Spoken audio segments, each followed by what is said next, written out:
तफसीर दा चवनि त 4 पखी हाणे कुकड़ में या नफ़्सां जी ख्वाहिश आहे, बतख में आहे हिर्स, कांव में आहे लालच, मोर में आहे तकब्बुर।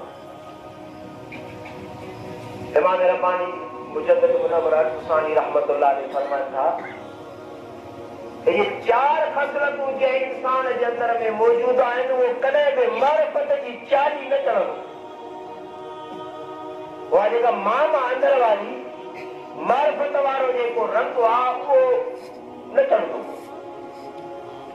असां वटि हाल इहो थी वियो आहे छो त असां वटि प्रोफेशनल पीउ थी विया आहिनि इलाही जिन जो उथण वेहणो आहे नज़राननि ते, उहे हिननि कहाणियुनि खां वाक़ुफ़ न हूंदा आहिनि। नक्शबंदी सिलसिले जा सबक़ घणा, कादरी सिलसिले जा सबक़ घणा, सोहरवर्दी सिलसिले जा सबक़ घणा, चिश्ती सिलसिले जा सबक़ घणा।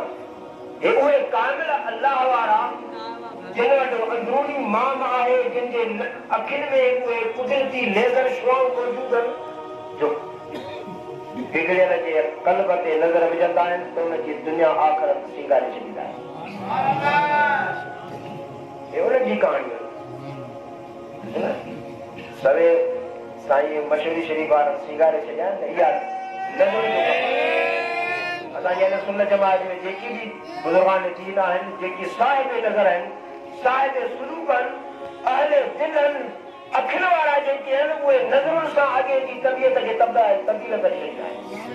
जंहिं लाइ फरमाए थो त निगाहे मर्द मोमिन से बदल जाती है तकलीफ़। ये अल्लाह वारनि जे निगाहनि जो कमाल आहे जो नज़रुनि सां उन्हनि खे मटाए छॾींदा।